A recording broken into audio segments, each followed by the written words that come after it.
Қазақта жерінде маған дейін жасаған, немен қатар жасап келе жатқан және түркі тілдес халықтардың састырнайлары бар. Бұл аспаптарды мен бір дүние қоңыздықпен жиған жоқпын. Бұл аспаптарда мынандай бір жол бар. Састырнай аспабының оқып жүрген кезінде осы аспаптар менде болды.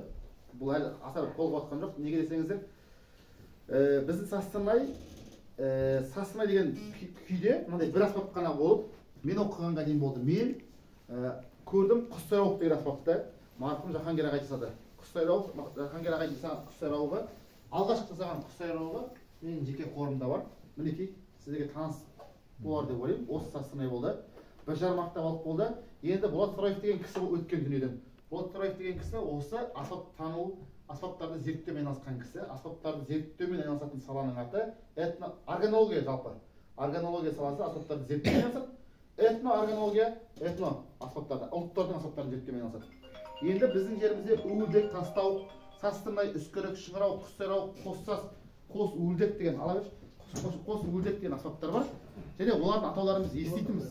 Мен еститінмін Уылдек деген аспап. Маған тапсырыс берген кісілер, сіздерде солай болды ма? Тапсырыс берген кісілер Үскірікпеш дейді.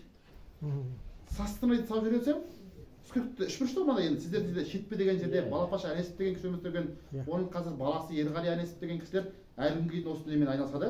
Сол Састырнайдың салып жүрсем, маған ондай емес, маған кәдімгі Үскірік салып жүрші дейді. Біреу жатады, ол қара жақтан жатады. Маған Уылдек салып жүрші дейді. Сосын мен Уылдек деп дәу Уылдек салып жүрсем, маған ондай емес, кәдімгі Уылдек салып жүрші дейді. Сонда біздің жеріміздің кеңдігіне байланысты, біздің жеріміз шүкір әлем бойынша 9-шы орында тұрса, соның әр жерінде аспапты әртүрлі атаған екен негізінде. Бір жерде Үскірік деп атаса, бір жерде оны Уылдек дейді, бір жерде Тастауық дейді. Тастауық деген сол сіздердің жетпелеріңізде сол пішіндеріне байланысты атайды екен. Енді сондай бір ой келді, бұл аспаптардың барлығын неге регистрге аудармасқа? 1,5 ақтап деген Жаһангер ағайдың жұмысы, регистрде мынандай жұмыс болды. Ең үлкен аспап Уылдек. Уылдек аспабы дегеніміз мінекей мына аспап. Бұл Састырнайдан 1 октава төмен. Дауысы мынандай.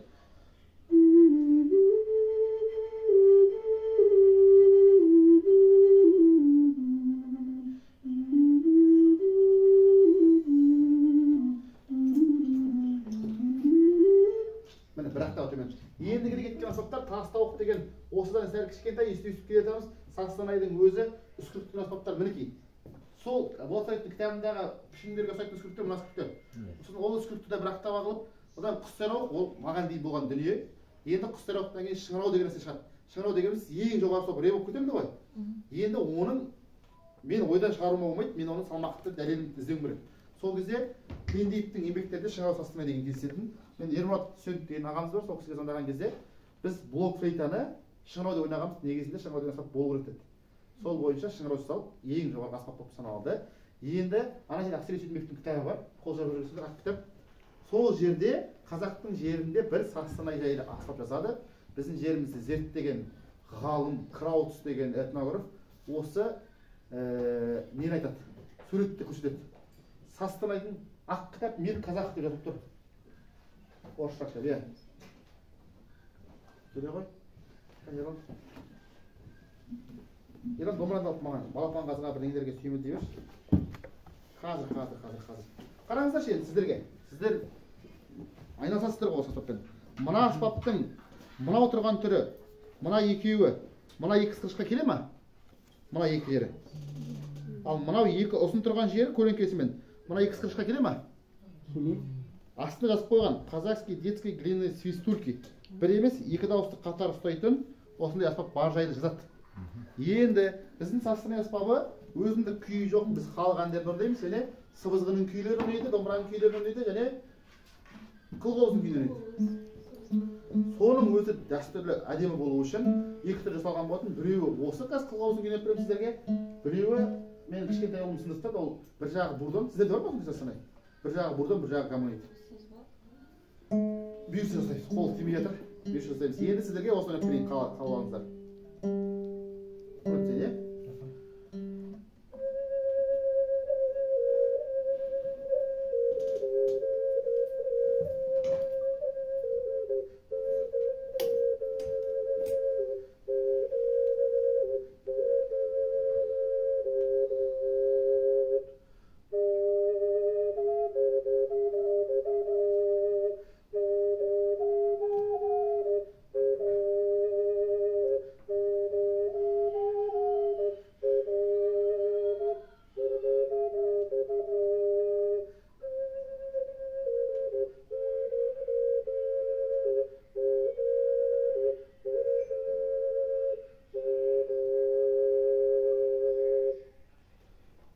қыл қобыздың дауысы. Қол жапалақ. Енді мен бұны шеберлерге қалай айтамын. Бұл қалай жасалады?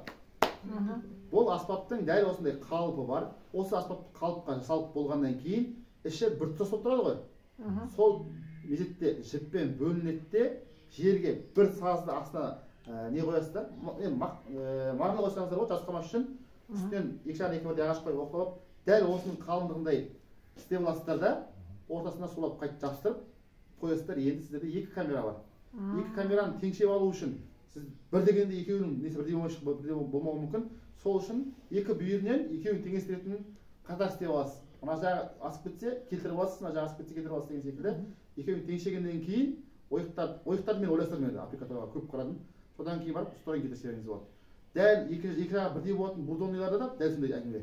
Енді жасап көремін десеңіздер, айтамын өздеріңіздің ынталарыңызға қарай мен жүре беремін. Бұл арнайы сонша жерден келіп тұрған сіздерге уақытымды бөлуге дайынмын. Сазтырнайдың осы түрінен бөлек сазтырнайды ағаштан да жасай берсе болады. Ол да дәл солай ойнап бере алады. Бірақ дегенмен де өзіндік колориті болу үшін, өзіндік бір шыңылдаған дауысы болу үшін саздан айырылмаған да жөн. Дегенмен де орыстарда да сазтырнайды, акарина деп осындай ағаштан істеп кеткен, дауысы бірақ келеді.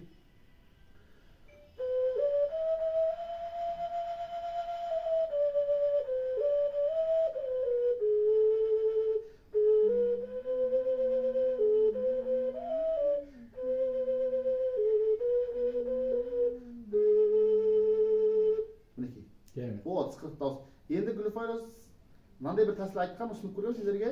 Сол сендер қоясыңдар ғой. Деп аласыңдар ғой. Мына жерде мынандай бар. Тап таза сол. Осындай тема бар. Негізінде деген ғой. Бірақ дегенмен де бүйірінен өлетін сазтамай, нолақтаға дейміз 9 нотадан кейін бәрібір екен. Қай ұлтта болсын 9 нотадан кейін ысқыра бастайды. Осының акустикасының ішінде. Өйткені бізде пердуани жоқ. Пердуани мен тауып беретін видеосын салып едім ғой. Аса тіреген кезде ол кепкеннен кейін төрт-ақ қана звукқа пердуани береді да, пердуани бермей қойды. Пердуани дегеніміз сіз ғана үрлеп тұрып қатты төлегенде екі нәрсені ауысып береді ғой. Сол бермей қалды. Мен әлі де қоймаймын сонда. Енді сіздер шабыттандыру үшін, ұйықтап қалмаустарыңыз үшін сіздерге мына аспапты орындап берейін. Әңгімесін айтып берейін сіздерге. Шаңқобыз деген аспап бар қазақта. Өте дауысын білесіздер. Дейтін дауысын білесіздер. Енді бұл шаңқоз аспабының басқа да ойнау тәсілдері бар. Шаңқоз аспабы қай ел түртіп қалсаңыздар, сол елде шаңқоз аспабы бар. Bir ел оны шаңқобыз дейді, бір ел оны темір қомыз дейді, бір ел оны жығаш қомыз дейді, бір ел хамус дейді, хомус дейді, варган дейді, дримба дейді. Атаулары көп. Жақсы бір байқау болды. Бұл аспаптың дамығаны түркілес халықтарының ішінде Саха елінде, Якутия елінде, сол елде өте жақсы дамыған. Біздің елімізде домбыра дамыған секілді, сол елде шаңқоз дамыған. Сол жерде байқау ұйымдастырды онлайн, сол жерде қатыстым. Бас жүлдесіне Николай Лугинов деген атақты шебердің, сол біз онлайн қатарынан көріп отырдық. Жерден қазып алған топырақтан темірді айырып, қолдан соққан шаңқобызын ұтысқа салды. Мен бас жүлдені алып сол шаңқобызды ұтып алдым. Сол жерде ойнаған шығармамды сіздерге орындап берейін. Ол жерде сол бізде қазақтың фольклорында енді еңкіп жатқан қағыстармен ойнап жүрген шаңқобыздың тәсілдерімен 21 ғасырдың музыкасын араластырып отырып тырыстым. Қосуға мағынасы бұл аспап бізде баяғыда да болған, бұл аспап бізде қазір де бар. Ал қабыл алыңыздар.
Кішкентай ғана шаңқоз аспаптан осындай дауыс шығаруға болады екен. Бұл біздің шаңқоз аспабы. Енді жаңа ұтып алған аспабын сіздерге көрсетейін бе? Әлі күнге дейін тұр қолымда. Л деген жазуы бар, Николай Лугинов дегеннің. Бүгіндік кеште түртіп шаңғыз өнемін, басына көтті ғадың. Бұл аспаппен жаңағыдай ойнайтын болса, тіпті бастан алыр жүреді. Трансқаты жүретіндей күші бар, қатты, ол сүттемесі, маған стайлы қатты ойдың. Мына шаңғызға қарағанда. Ойлап көрсейін сіздерге.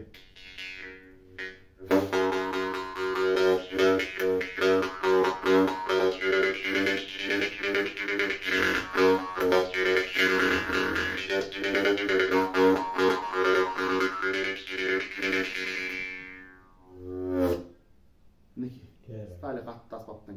Енді таяуда қолымызға тағы бір аспап дейді шаңғоз аспабының. Бұл мен кірген аспаптардың ішінде ең төмені Тағашым мына жерге ауыртпалық салып қойған бұл шаңғобызға. Ойлап көрсейін дауысын.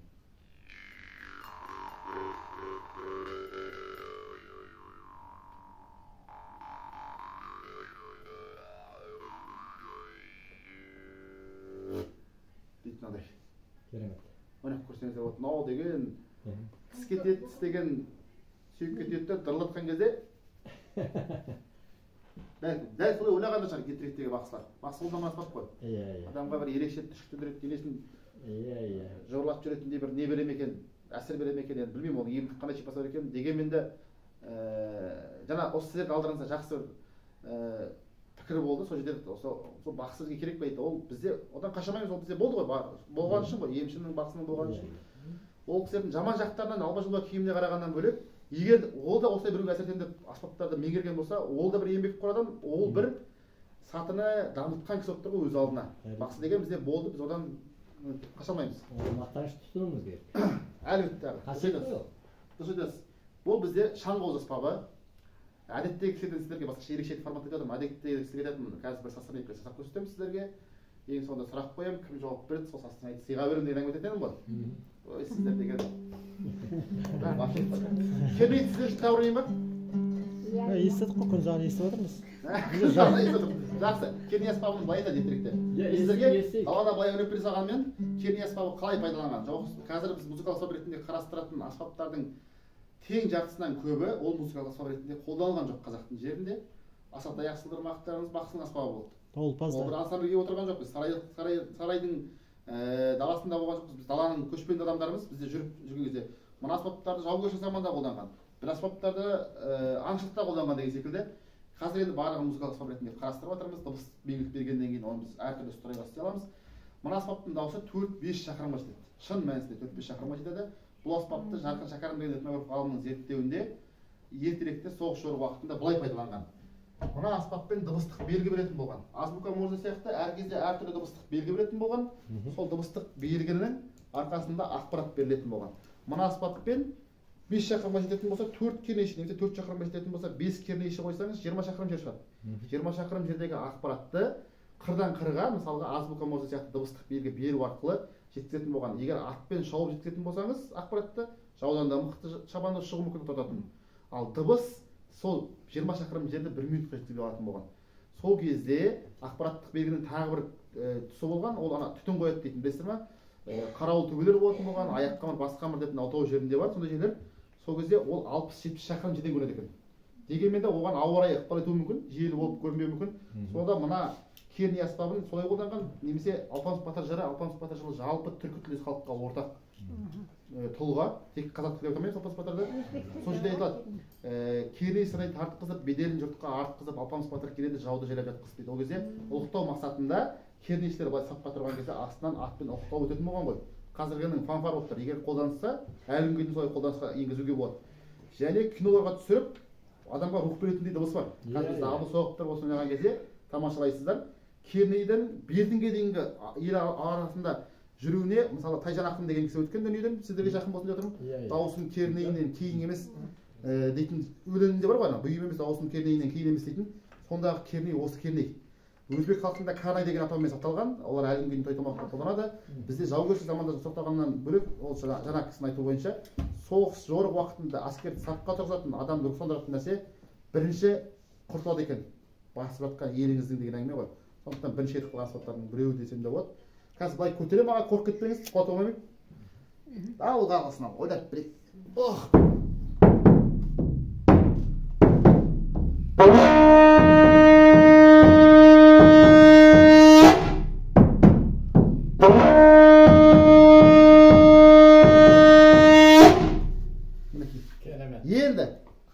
көбірек көрем дегендеріңіз ортаға жақын. Мархабат. Түсініп тұрмын, бәріңіз шаршап тұрсыздар. Бірақ бір кісі дабыл соқсын, бір кісі кернерлесін, мен көтеріп беріп тұрамын. Аға, шығыңыз келіңіз. Сонша жерден келіп кернерлемей кетсеңіз арманда боласыз. Дабыл соқпаңыз, сіз дабыл соға аласыз, оны білемін. Өзбектер өткенде бәрі кернелеп шығады ғой, өйтіп айғайлап. Осындай керне ма олардікі да? Өзбектер Қарнай. Оқаңыз, дабыл соғылады. Қараңыз. Ерін сулап аласыз.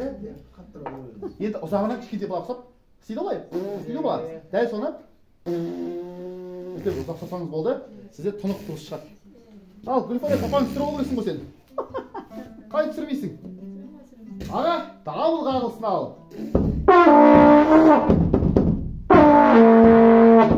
Тағы да тұнығырақ.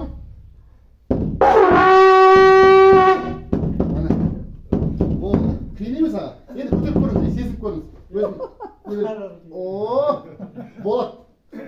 Жарап тұр екенсіз, әлде де бұндайдың талайын. Жас қой бұл? Көтеріп лақтырайын тұрсыз ғой. Ол керне аспап. Мен сізден оятамасам, іштеп, маужырап кетіп бастыр. Мына жерін ауырасы сондай, жылы ұйықтай бергенге. Ұра аспабы. Ал сөзде талқылайтын болсақ, ұры деген сөзден келетін сияқты ұра аспабының атауы. Жарқын Шәкәрім деген кісіден мен сұраған кезде, мынаның сыртында түйенің өңешін қаптайды. Мына үлкен болады дейді. Басы сүйекпен көмкереді немесе күміспен көмкереді. Бұл аспапты бір үлкен құнды дүние болған. Соғыста қалай ту ұстаған кісі маңызды болатын болса, ұра ұстаған кісі де маңызды дейді. Ұра ұстаған кісі, мысалы, мерт болатын болса, екінші адам оны жерге қалтырмай алып жүру керек, өйткені бұл дыбыстық белгі беретін дүние. Бұл аспапты Өзбек Жәнібеков, мысалы, Қыз жібек фильм білесіздер ғой, сол фильмде дададам-бам, дарадам деген, ол жерден ража ойналады, бірақ сол ұра аспабы, ұра аспабының бір қызметі өз алдына қару болатын болса, осы шоқпар секілді, екінші қызметі дыбыстық белгі беретін болған, және жеңістің дыбысын беретін болған. Егер ұралатып келатқан әскер болса, алдындағы ауыл қазан көтеріп мал сояды екен, неге десе, ол жеңіспен кетір. Жеңіліп кетір дегеннің туы жығады дегенді білесіздер ол әңгімені. Жеңіспен кеткен, сол ұралатып кеткен деген әңгімені ура сөзінің этимологиясы, қазіргі ура деп айтатын жеңістің белгісі сол түп тамыры ұра сөзінен болуы мүмкін деп айтқан болатын. Дауысын ойнап көрсетейін сіздерге, дәл осы керейді қысқа тұрады.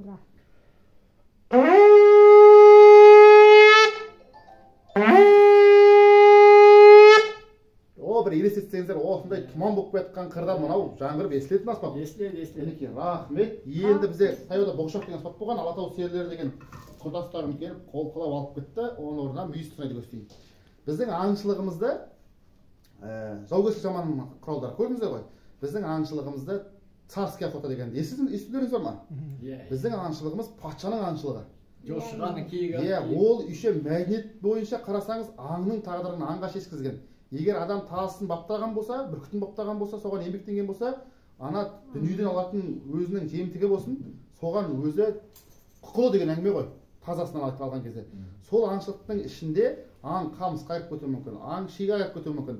Сол жерден үркітіп шығару үшін айғайлап тамаққа салып емес, әртүрлі аспаптар болатын болған. Ол аспаптар зырылдау, сақпан, қол дабыл деген секілді аспап. Соның біреуі мүйіз сұрнай аспабы. Мүйіз сұрнай кәдімгідей таутекенің мүйізінен тұтастай жасалады. Қазірдегі ойнап көрсетейін.